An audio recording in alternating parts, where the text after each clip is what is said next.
Hello students. अभी हमने पिछले वीडियो में देखा असामान्य व्यवहार के जैविक आधार या जैविक मॉडल कौन सा है। बहुत सारे मॉडल्स पढ़े थे हमने। इसमें पहला था जैविक मॉडल। अब दूसरा हमारा है मनोसामाजिक या सामाजिक परिप्रेक्ष्य असामान्य व्यवहार के, जिसके अंतर्गत हम विभिन्न प्रकार की विचारधाराओं पढ़ेंगे। कई प्रकार की इसके अंतर्गत हमारे विचारधाराएं हैं। इसमें सबसे पहले हमारे आती है मनोगति की विचारधारा, इसको हम साइकोडायनामिक व्यू पॉइंट कहते हैं।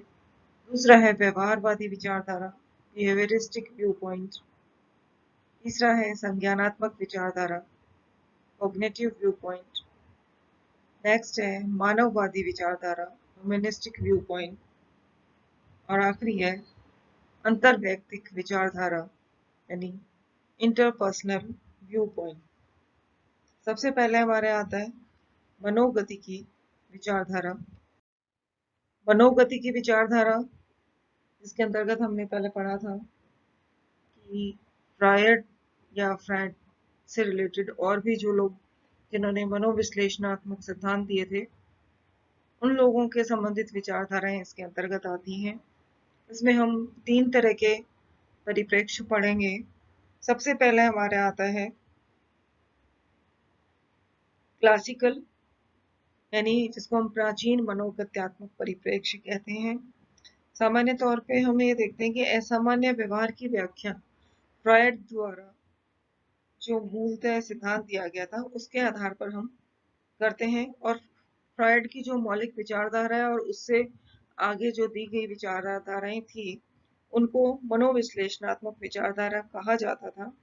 धीरे धीरे इनमें संशोधन किया गया और इनको मनोगत्यात्मक विचारधारा कहा जाने लगा। उसी के आधार पर और कई लोगों ने अलग अलग संशोधन किए और इसको हम निम्न भागों में बांट के आगे अध्ययन करते हैं।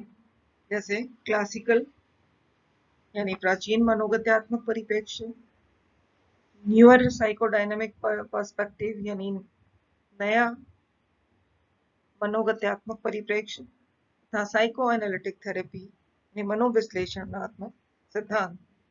सबसे पहले हम पढ़ेंगे प्राचीन मनोगत्यात्मक परिप्रेक्ष्य। इसके अंतर्गत फ्रायड के द्वारा जो असामान्य व्यवहार का वर्णन किया गया था उसके बारे में हम पढ़ेंगे। फ्रायड एक मूलतः एक डॉक्टर थे और वो अपने जो भी रोगी आते थे उनके मन का अध्ययन करते थे, उनका ऑब्जर्वेशन करते थे। जब उनका रोगियों का इलाज करते थे तो उनका वो एक ऑब्जर्वेशन करते थे। उसके आधार पर उन्होंने अपनी विचारधारा को बनाया। उन्होंने अपने अनुभव के आधार पर बताया कि कोई भी व्यक्ति जो रोगी है उसके अंतर्गत जो मानसिक क्रियाएं होती हैं उनका संबंध उसके चेतन से नहीं होकर के अचेतन से होता है। चेतन जो है वो उसके मानसिक क्रियाओं जो हो रही होती हैं उनसे पूर्णतः व्यक्ति अवगत रहता है चेतन मन में। लेकिन जब अचेतन मन की जो मानसिक क्रियाएं होती हैं उनका व्यक्ति को कुछ पता नहीं होता, उसके बारे में वो अज्ञात रहता है। और इन दोनों के बीच में एक और तरह की मानसिक प्रक्रिया होती है जिसको हम कहते हैं अर्धचेतन। मन के उन्होंने 3 स्तर बताए थे, चेतन, अचेतन और अर्धचेतन। अर्धचेतन क्रियाएं जो होती हैं उनमें कुछ हमें याद रहती हैं, कुछ हम याद नहीं रहती, लेकिन व्यक्ति प्रयास करके उनको अपनी चेतन इस अवस्था में ला सकता है। उसके बाद फ्रॉयड ने जो व्याख्या की असामान्य व्यवहार की, उसके अंतर्गत उन्होंने कुछ कॉन्सेप्ट्स दिए, कुछ संप्रत्यय दिए और कहा कि इन संप्रत्ययों का व्यक्ति के असामान्य व्यवहार में बहुत महत्वपूर्ण योगदान है। सबसे पहले उन्होंने कहा इड, ईगो और सुपर ईगो। फ्रायड का मानना था कि व्यक्ति का जो व्यवहार है वो व्यक्ति के व्यक्तित्व से ज्यादा उसके जो 3 तंत्र होते हैं उनका परिणाम होता है, उनके बीच में किस तरह इंटरेक्शन होता है उसका परिणाम होता है। ये तीनों तंत्र हैं, इड, ईगो और सुपर ईगो। इड जो है मूलतः हमारी मूल प्रवृत्तियां जो होती हैं उनका स्रोत होता है। मूल प्रवृत्ति यानी जो हमारी स्वयं के जो गुण हैं वो किस तरह के हैं, हमारी जो इंस्टिंक्ट है, हमारी प्रवृत्ति किस तरह की है, जिसमें कि हमारी मूलतः दो तरह की प्रवृत्तियां होती हैं, जीवन मूल वृत्ति और मरण मूल वृत्ति। जीवन मूल वृत्ति हमेशा हमारी कंस्ट्रक्टिव होती है, यानी सृजनात्मक होती है, और उसका मूलतः संबंध सेक्सुअल होता है, लैंगिक होता है। इसके अंतर्गत एक ऊर्जा का उन्होंने वर्णन किया जिसको कि हम लिबिडो कहते हैं, और जीवन मूल वृत्ति को उन्होंने इरोस, EROS, इरोस कहा।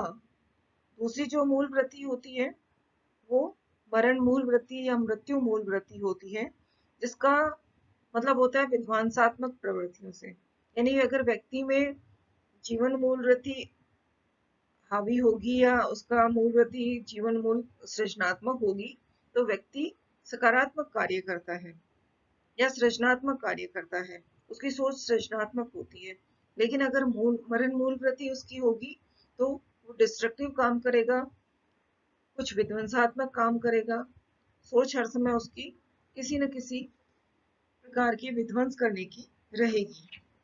इसको फ्रॉयड ने कहा कि इसमें व्यक्ति में आक्रामकता होती है, ऐसे व्यक्ति में ज्यादातर वो बर्बादी की ओर, मृत्यु की ओर उन्मुख होता है। उसका स्वभाव जो होता है, इड जो है उसका स्वभाव मूलतः स्वार्थी तरह का होता है, यानी कि वो हमेशा अपनी आवश्यकताओं की संतुष्टि चाहता है और उसको किसी न किसी भी तरह से अपनी संतुष्टि चाहिए होती है,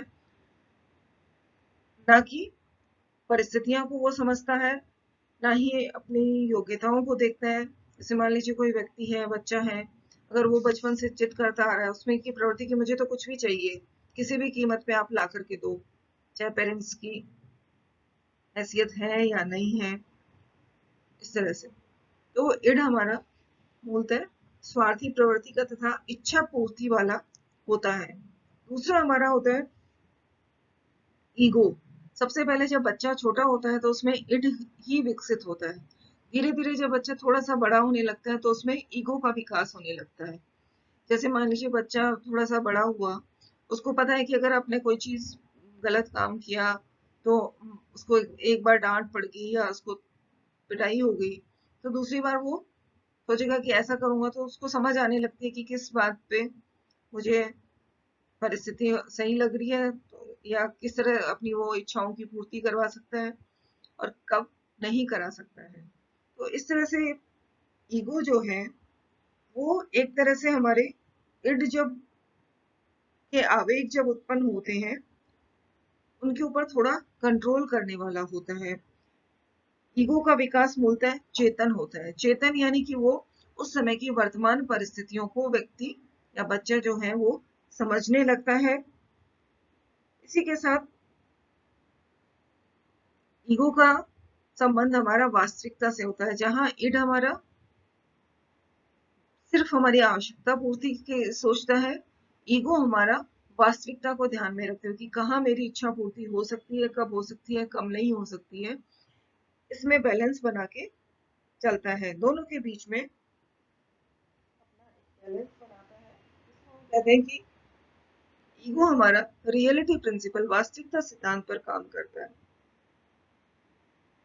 उसके बाद धीरे धीरे तीसरा सिस्टम आता है सुपर ईगो। सुपर ईगो एक तरह से हमारा कमांडर होता है, नैतिक कमांडर होता है, मोरल कमांडर जिसको हम कहते हैं, जो कि नैतिकता के सिद्धांत पर काम करता है, नैतिकता के नियमों से निर्देशित होता है। जैसे जैसे व्यक्ति में सुपर ईगो का विकास होता है उसमें उसके सेल्फ कंट्रोल की, उसके इनर कंट्रोल करने की क्षमता बढ़ जाती है, और व्यक्ति के इड जो है, इड की जो कई अनैतिक इच्छाएं होती हैं उनके ऊपर निपटने की क्षमता सुपर ईगो में आती है। सुपर ईगो का काम मध्यस्थता करने का काम होता है, जो कि ईगो की जो अमर्यादित या अनैतिक इच्छाएं होती हैं उनको रोकने का प्रयास करता है। फ्रॉइड मानते हैं कि इन तीनों सिस्टम में, पर्सनालिटी के इन तीनों सिस्टम में जब आपस में क्रिया अंतरक्रिया होती है, अलग अलग तरह से होती है, उनका कॉम्बिनेशन कहाँ इड हावी होगा कि कहीं ईगो हावी हो सकता है, कहीं सुपर ईगो ज्यादा पावरफुल हो सकता है। तो जब व्यक्ति में अलग अलग अंतरक्रिया होती है तो वो उसके लक्ष्य प्राप्ति करने की जब व्यक्ति प्रयास करता है तो अलग अलग प्रयास होंगे।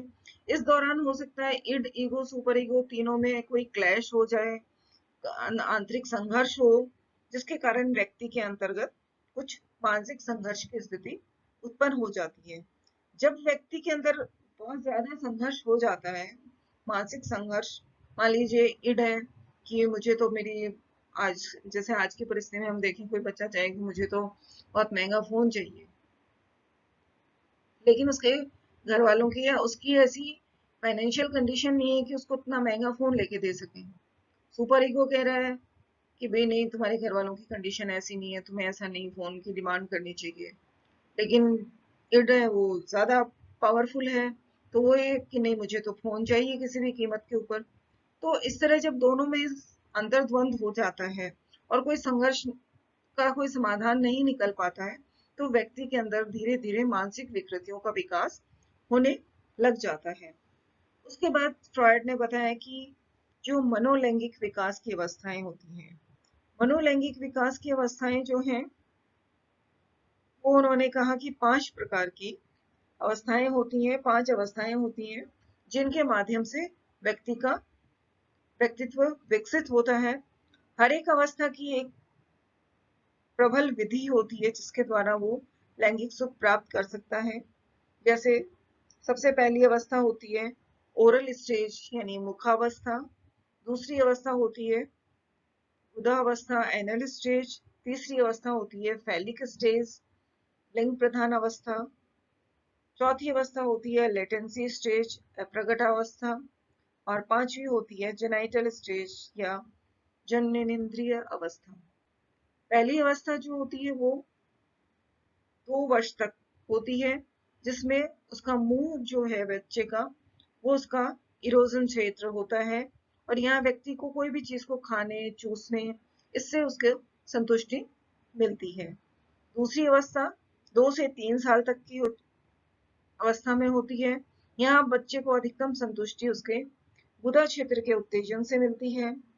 तीसरी अवस्था है जो 3 से 6 साल तक की अवस्था में होती है। इस अवस्था में बच्चा अपने जो है जन्नेंद्रिय उनमें सेल्फ स्टिमुलेशन से अधिक सुख और संतुष्टि को प्राप्त करता है। लड़कों में इस समय एडिबल कॉम्प्लेक्स विकसित हो जाता है और लड़कियों में इलेक्ट्रा कॉम्प्लेक्स विकसित हो जाता है। चौथी अवस्था होती है अप्रगटावस्था, जो कि 6 से 12 साल तक की होती है। इस अवस्था में नए कामुक क्षेत्र तो विकसित नहीं होते, लेकिन धीरे धीरे इसमें बच्चों में नए कौशल तथा अन्य क्रियाएं जो है उनमें बच्चा रुचि लेने लग जाता है। पांचवी अवस्था होती है जननेंद्रिय अवस्था, जिसमें जो कि हमारे 13 साल से प्रारंभ होकर के आजीवन चलती रहती है।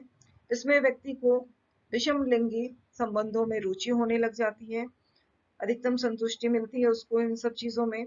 और एक तरह, अगर प्रत्येक अवस्था में व्यक्ति की अपनी अलग अलग डिमांड होती है और उस डिमांड में अगर संघर्ष उत्पन्न होता है, तो व्यक्ति में असामान्य व्यवहार को उत्पन्न होने की नींव प्रारंभ हो जाती है। अब जब व्यक्ति में कुछ इस तरह की व्यवस्थाएं हो जाती है, तो व्यक्ति में चिंता उत्पन्न हो जाती है। चिंता का सीधा संबंध जो है, असामान्य व्यवहार का सीधा संबंध होता है हमारी चिंता के साथ। चिंता एक सामान्य भाव भी है, और अत्यधिक अगर किसी एक पर्टिकुलर किसी एक चीज के प्रति हमारी चिंता हो रही है, तो वो हमारी वास्तविक चिंता होती है। दूसरी तरह की होती है स्नायविक चिंता, यानी कि हमें हर समय किसी भी चीज के प्रति हम चिंतित रहते हैं, हर समय हमारे को भविष्य की चिंता लगी रहती है, हर समय हमारे जो है इड ईगो सुपर ईगो इन तरह में आपस में एक तरह की कॉन्फ्लिक्ट चलता रहता है। एक होती है नैतिक चिंता। जब हमारे सुपर ईगो को कोई भी हम काम करते हैं, उससे अगर हमारा सुपर ईगो जो है उसको ठेस अगर पहुंचती है तो भी हमारे को चिंता उत्पन्न हो जाती है। तो इन सब चीजों की जो चिंता उत्पन्न हो गई उसको दूर करने के लिए व्यक्ति कुछ प्रयास करता है, कुछ उपाय करता है। इन उपायों को कुछ इस तरह के वो मेजरमेंट करता है, कुछ इस तरह के तर्क देता है जिससे कि वो उन वो तर्क जो होते हैं वो ज्यादातर सही नहीं होते। उन अतार्किक संगतों से जो है वो अपने आप को डिफेंड कर लेता है, डिफेंड करता है, अपने ईगो की रक्षा करता है। इसलिए इनको कहा जाता है रक्षा प्रक्रम, डिफेंस मैकेनिज्म। ये रक्षा प्रक्रम जो है अचेतन स्तर पे काम करते हैं और वास्तविकता को विकृत करते करके वो व्यक्ति में चिंता का स्तर कम कर देते हैं। सबसे महत्वपूर्ण इसमें आते हैं जैसे दमन, प्रक्षेपण, विस्थापन, युक्तिकरण, प्रतिगमन, प्रतिक्रिया निर्माण। जैसे हम ये माने कि कई बार हमारी कोई ऐसी इच्छा है कि भाई हमारे को कोई चीज चाहिए लेकिन घर में उपलब्ध नहीं है, तो हम उस चीज को दबा लेते हैं। कई बार हमारे को, जैसे हमने कहा युक्तिकरण, अपने बचपन से कहानी सुनी होगी ना लोमड़ी की, अंगूर खट्टे हैं। तो अंगूर खट्टे हैं क्यों कहा लोमड़ी ने? क्योंकि अंगूर उसने उछल के खूब प्रयास किया अंगूर लेने के, लेकिन अंगूर वो नहीं ले पाई, इतना ऊंचा नहीं कूद पाई। लेकिन उसने अपने आप को जस्टिफाई किया उसने, कमी उसकी ये थी कि वो उस तक अंगूर तक पहुंच नहीं पाई। लेकिन अगर वो इस बात को स्वीकार कर लेती कि मैं अंगूर तक नहीं पहुंच पाई तो उसके ईगो को ठेस पहुंचती। उसने उस अपने ईगो को ठेस पहुंचने से बचाने के लिए क्या किया कि अंगूर खट्टे हैं मुझे तो चाहिए ही, यानी अपने ईगो को उसने ठेस पहुंचाने से बचा लिया। तो इस तरह हम बहुत सारी इन क्रियाओं के माध्यम से हम अपने आप को बचा लेते हैं और अपने ईगो को टूटने से बचा लेते हैं, अपनी चिंता को हम कम कर लेते हैं। उसके बाद में हमारा अगली बार हम पढ़ेंगे, नेक्स्ट अगला परिप्रेक्ष्य था फ्रायड के बाद में जो नए लोग आए जिन्होंने मनोविश्लेषणात्मक तरीके से व्यवहार की व्याख्या की, जिसमें थे अन्ना फ्रायड जो कि फ्रायड की बेटी थी। उन्होंने कुसमाजी व्यवहार के बारे में बताया। क्लिन फ्रेवेन ने बताया। मेहलर तथा कनबर्ग ने बताया। नेक्स्ट क्लास में हम इसके बारे में पढ़ेंगे। धन्यवाद।